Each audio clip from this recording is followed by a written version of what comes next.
Primero vamos a presentar a la doctora Samantha Pérez Cavazos. La doctora Samantha Pérez Cavazos hizo su licenciatura en la Universidad Autónoma de Nuevo León y el posgrado en infectología pediátrica en el Hospital Universitario de Dr. José Eleuterio González. Su principal área de interés es infección por VIH.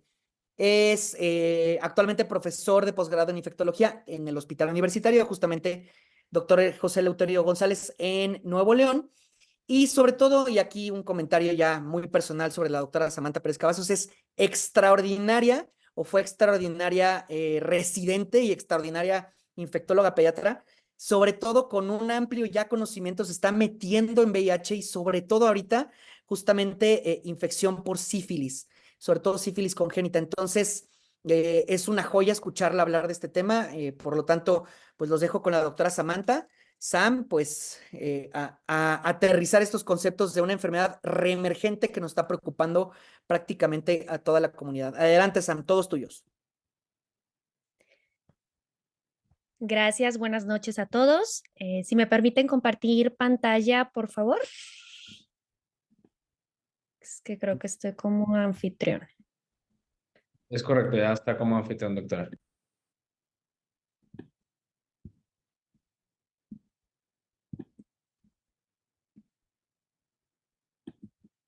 Es que no me permite compartir, doctor.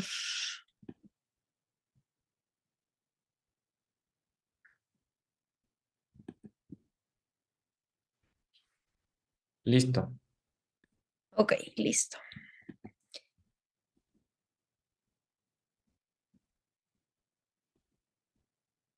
Bien, buenas noches a todos. También un reto poder sintetizar en 15 a 20 minutos todo lo referente a VIH. Entonces me quise enfocar en qué vamos a hacer cuando estamos nosotros, sobre todo que tenemos mucha audiencia, residentes de pediatría en sus guardias, por ejemplo. Estoy en una guardia y me marcan que hay una prueba de una mamá que acaba de llegar al área de tococirugía con una ELISA reactiva. ¿Qué tengo que hacer? ¿A dónde tengo que correr? ¿Qué medicamento tengo que indicarle al paciente? ¿Qué abordaje tiene este paciente de hijo de madre que vive con VIH? Entonces, primero vamos a iniciar con un pequeño caso clínico que vamos a tener su conclusión al final, en donde nosotros estamos de guardia en obstetricia y nos reportan un resultado de una serología para VIH reactiva. Es una paciente femenina que llega con dilatación completa sala, de esas que no permiten ni siquiera tomar ningún laboratorio porque ya llegan con el bebé con casi la cabeza de fuera asomándose y pues bueno, no hubo ningún control prenatal aparentemente con esta paciente. Entonces, el recién nacido lo tenemos nosotros en cunas. En cunas tiene aproximadamente 5 horas de vida, tiene exploración física normal y tiene también signos vitales normales. Entonces, ¿qué vamos a hacer si ya nos reportan este resultado de serología reactiva en su madre? Vamos a tratar de hablar acerca del protocolo. Entonces, el VIH es un virus que ya tenemos muchos años conociéndolo, en donde existen diferentes tipos de mecanismos de transmisión. Entre ellos, el más importante definitivamente será la vía sexual, pero en esta ocasión nos vamos a enfocar en la vía o en la transmisión vertical. Esta transmisión va a estar relacionada directamente con la carga viral de la madre, es decir, obviamente a mayor carga viral será más alta la probabilidad de transmisión. Aquellas pacientes madres que no tengan tratamiento antirretroviral puede tener una tasa hasta de 30% de transmisión. Con tratamiento antirretroviral y madres virológicamente suprimidas encontramos en la literatura alrededor de 1 a 2% de tasa de transmisión, por lo cual, como podremos ver, se reduce muchísimo. Entonces, hay que tener en consideración una cosa y es que I es igual a I o indetectable es intransmisible. Esto es real. ¿Por qué? Porque los estudios y la evidencia ya está muy, muy bien sustentada, en donde por la vía sexual, porque esos son estudios que se realizaron y que se documentó que no hay una transmisión por vía sexual cuando los pacientes están indetectables, esto no aplica con nosotros para la transmisión vertical. Es decir, puede haber algún haber alguna transmisión por parte de leche materna o incluso intramniótica o en el momento del parto. Entonces, depende de la carga viral plasmática y en leche materna, sobre todo, esto será el factor de riesgo más importante a considerar para la transmisión materno-fetal. Entonces, hasta un 30% de probabilidades existen de que la transmisión sea por vía intrauterina, sobre todo en el tercer trimestre, en donde al haber algunas contracciones puede haber microtransfusiones, en donde esa sea la vía de adquisición. Definitivamente en el momento del parto, aparte de estas microtransfusiones y de todas las lesiones que puede haber en el momento del canal del parto, también la elevación o el virus asciende por las secreciones vaginales y puede haber también una transmisión materno-infantil y el riesgo que otorga la lactancia, que si bien puede ser de 5 a 20%, hay algunas series que comentan hasta un 30%. Entonces, sin ningún tipo de intervención, este virus se puede transmitir hasta en un 45%. Sin embargo, intervenciones como lo es el uso de tratamiento antirretroviral en el embarazo, la profilaxis e intraparto en aquellas madres en donde sí está indicada, porque no en todas las madres está indicada la acidobudina intravenosa, profilaxis al recién nacido, el nacimiento vía cesárea, que algunas guías son más permisivas, por ejemplo, los europeos, en las guías europeas sí te dicen, bueno, aunque la madre está virológicamente suprimida, no le puedes dar parto, tiene que ser vía cesárea. Acá en las guías mexicanas somos un poco más flexibles si pudiera haber un nacimiento vía parto. Sin embargo, bueno, siempre buscamos que este riesgo sea cero y obviamente la supresión de la lactancia. Bien, hice un como collage, un mix de varias recomendaciones, siempre apegándonos a las guías mexicanas que fueron publicadas en 2021, o las guías europeas, las guías americanas y también las guías españolas. Entonces, lo primero es considerar que todo hijo de madre que vive con VIH, esté suprimida virológicamente o no, debe recibir profilaxis. Esto es porque debemos de actuar en el menor tiempo posible. Sobre todo está escrito que en las primeras 72 horas, de preferencia en las primeras 6 horas, se debe de dar este tratamiento antirretroviral, ya sean profiláctico, tratamiento presuntivo o TAR como tal, o tratamiento antirretroviral como tal, y los esquemas se deben de dar en base a la edad gestacional y la estratificación de riesgo. ¿Qué es esto de estratificación de riesgo? No todos los bebés van a tener el mismo riesgo. Para yo catalogar a un paciente como de bajo riesgo, debe de cumplir los siguientes 3 enunciados: que la madre esté virológicamente suprimida cerca del parto, alrededor de la semana 36-37, que haya estado con tratamiento antirretroviral durante todo el embarazo y en el momento del parto, y que no haya tenido ningún problema para el apego. Si se cumplen estos 3 enunciados, es importante considerar que sí cae en la categoría de riesgo bajo, pero es necesario e imperativo que cumpla con todos los enunciados para poder otorgar la profilaxis únicamente en monoterapia, en este caso con la acidobudina o AZT.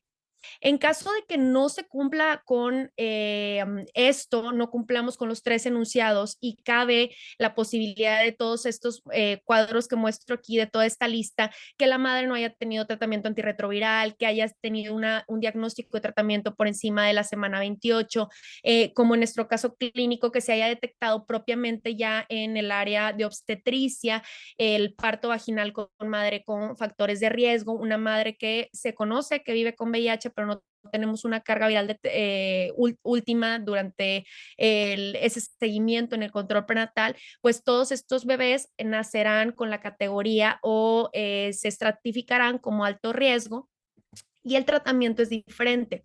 Entonces, todos los que caen en bajo riesgo vamos a dar únicamente AZT, que es un inhibidor de la transcriptasa reversa nucleócido. Esto se conoce como profilaxis y reduce el riesgo.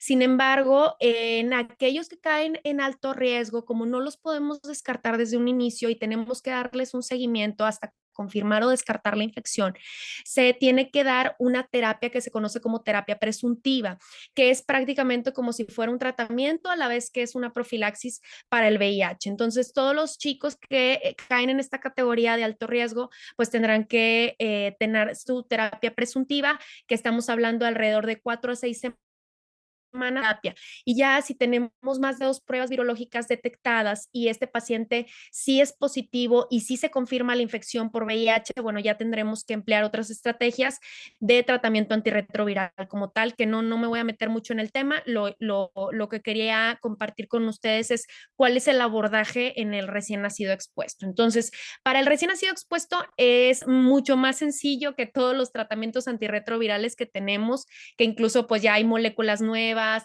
hablamos de profilaxis preexposición, postexposición, pero bueno, es bien sencillo aquí en los neonatos expuestos, ya que solamente se tienen considerados estos 4 medicamentos inhibidores de la transcriptasa reversa nucleócidos, un no nucleócido y un inhibidor de integrasa de primera generación como lo es el raltegravir. Estos son los 4 medicamentos y bueno, vamos a hacer varias combinaciones con estos medicamentos dependiendo del escenario en donde cabe nuestro paciente o la estratificación de riesgo en donde cae nuestro paciente. Si es un riesgo bajo, voy a mostrarlo aquí en la gráfica, si es un riesgo bajo, este es de la guía mexicana de Sencida. Yo le debo de dar profilaxis 4 semanas con AZT o sidobudina. Si cae en riesgo alto, yo tengo que dar triple terapia, ya sea puedo dar AZT, la mibudina o no, con nevirapina por 4 semanas, de 4 a 6 semanas, o puedo acompañarlo también de un inhibidor de integrasa de primera generación como lo es el raltegravir durante 6 semanas. Sucede aquí en México y en muchos lugares, tanto de segundo como de tercer nivel, no tenemos acceso a todos los tratamientos antirretrovirales. Y estos tratamientos, como no se utilizan ya en los adultos, incluso en los adolescentes, en los niños ya no se utilizan, en realidad es difícil conseguir el acceso a este tipo de medicamentos. Entonces, hay ocasiones, y nosotros cuando yo era residente, pues no hace mucho tiempo, pero en ocasiones solamente teníamos AZT. Entonces, la guía mexicana sí es bien precisa diciéndonos, si solamente tienes sidobudina a la mano, ok, la puedes dar si tu paciente cae en alto riesgo, pero extiende 6 semanas. Entonces, hay varios pacientes que van a caer en esta categoría por cuestión de recursos en México y lo recomendado y lo que está indicado en la guía es que demos AZT por 6 semanas. En aquellos que riesgo podemos dar 4 semanas perfectamente. Las nuevas guías con algunas modificaciones en las americanas de DHHS, lo que nos menciona es que ese periodo de sidobudina de 4 semanas que nosotros tenemos aquí en México puede ser acortado a 2 semanas sin ningún problema con un seguimiento. Entonces, esto es prácticamente lo mismo en aquellos pacientes que tengan alto riesgo de transmisión perinatal, pues lo que debemos de hacer es esta triple terapia que consiste en AZT, lamivudina y nevirapina o raltegravir. Hay que recordar que los diagnósticos en los lactantes, en los neonatos, no se realizan con pruebas serológicas. Esto es obviamente por el paso de anticuerpos de mamá a bebé que puede estar presente incluso hasta el año, año y medio. Entonces, es por eso que se debe de hacer el diagnóstico con pruebas virológicas. Aquí en este caso podemos tomar carga viral, que tiene una sensibilidad hasta de 60% y la sensibilidad va aumentando conforme el paciente va creciendo para llegar a una sensibilidad y especificidad de casi 100% alrededor de las 12 semanas, o podemos tomar PCR para ADN viral con una sensibilidad muy similar. Ya después de los 18 meses, como se ha perdido este paso de anticuerpos, ocurre un fenómeno llamado cero reversión, en donde ya no hay anticuerpos maternos en nuestro paciente y se puede hacer un diagnóstico mediante métodos como lo es la ELISA para VIH. Bien, entonces yo tengo este paciente que nace de madre viviendo con VIH, entonces le tomo una carga viral al nacimiento, es lo que me dice guías mexicanas y guías internacionales, y dependiendo si mi carga está detectada o no, es el algoritmo a seguir. Yo, por ser un paciente de alto riesgo, yo tengo que darle esa terapia presuntiva de 4 a 6 semanas de esta triple terapia y después de eso repito una segunda carga semanas de terminado el tratamiento para poder establecer si carga continúa indetectable o ya se detecta. Si no tenemos carga viral detectable, esperamos alrededor de unos 4 a 6 meses, cuando el paciente ya tiene alrededor de 6 meses, para volver a tomar una carga viral y es así como podemos descartar ya la infección por VIH. Entonces, ¿cuándo decimos que un paciente sí tiene infección por VIH? Cuando tengo en este caso, dos pruebas virológicas positivas de muestras sanguíneas diferentes, importante considerar que no sean de cordón umbilical. Tenemos este otro término o criterio de presuntamente no infectado, en donde yo debo de tener dos pruebas virológicas negativas, es decir, indetectables. Tomé la del nacimiento y aparte debo de tener esas dos, es arriba de las 2 semanas de edad y arriba de las 8 semanas de edad, o una prueba de anticuerpos a VIH negativa en mayores de 6 meses. Esto en niños que no son amamantados. Hay niños que sí son amamantados, entonces ahí necesito yo de 3 pruebas virológicas negativas después de 4 a 6 semanas y de 3 a 6 meses después de haber suspendido seno materno para considerar que es un niño no infectado.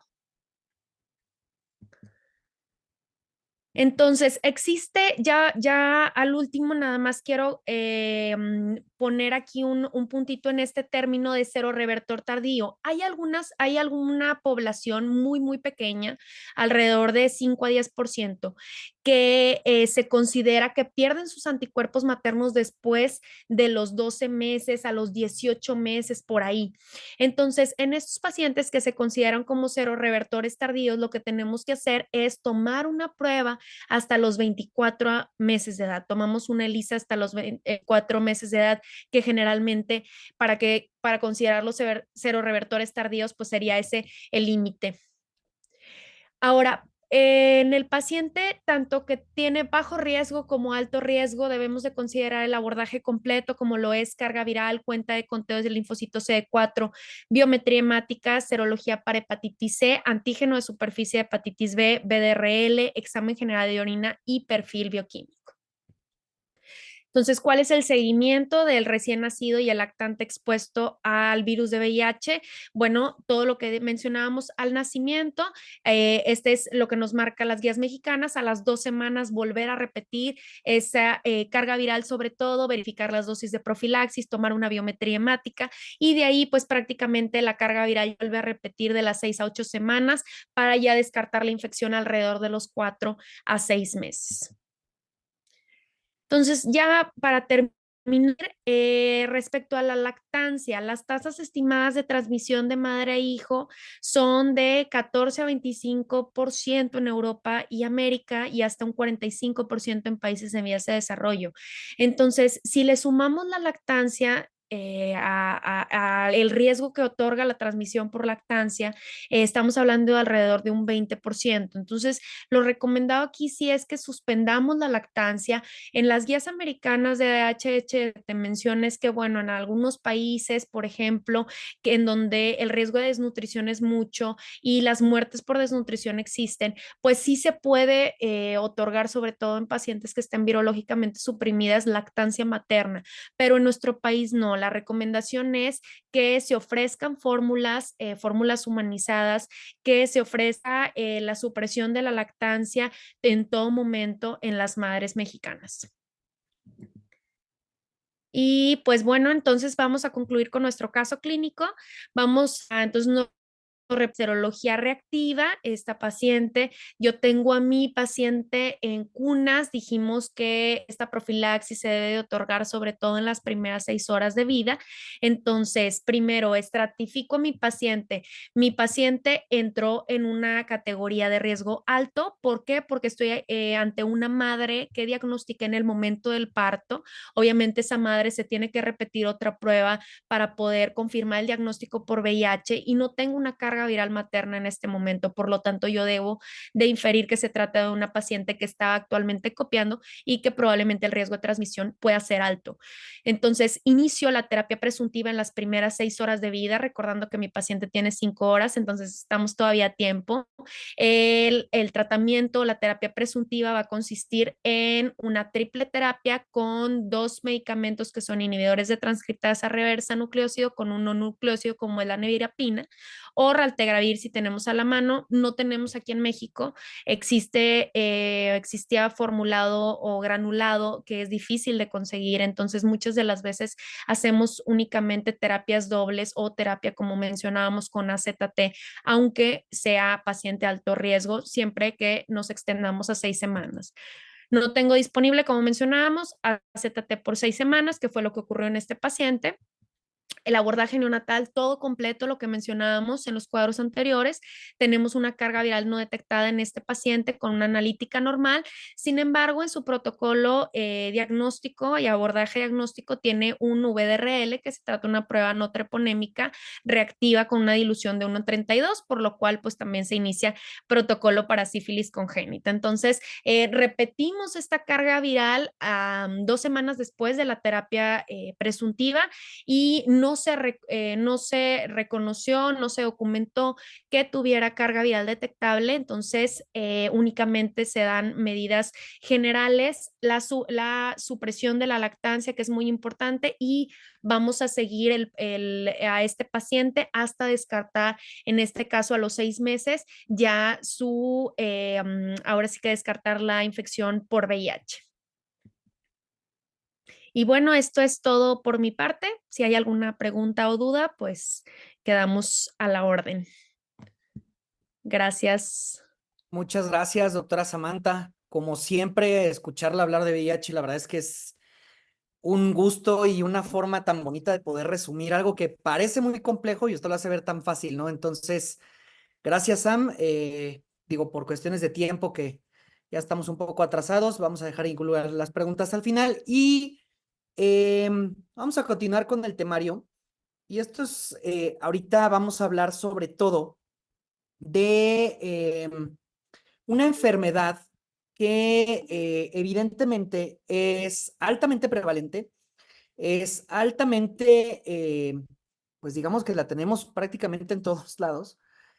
Y la doctora Adriana, que es nuestra ponente, me escribió justamente porque está ahorita ocupada con cuestiones de trabajo, pero nos dejó su plática grabada. Entonces, vamos a hablar sobre todo de los virus herpes y cómo estos virus evidentemente pueden afectar la calidad de vida de una persona desde pequeños hasta los adultos mayores. Y les voy a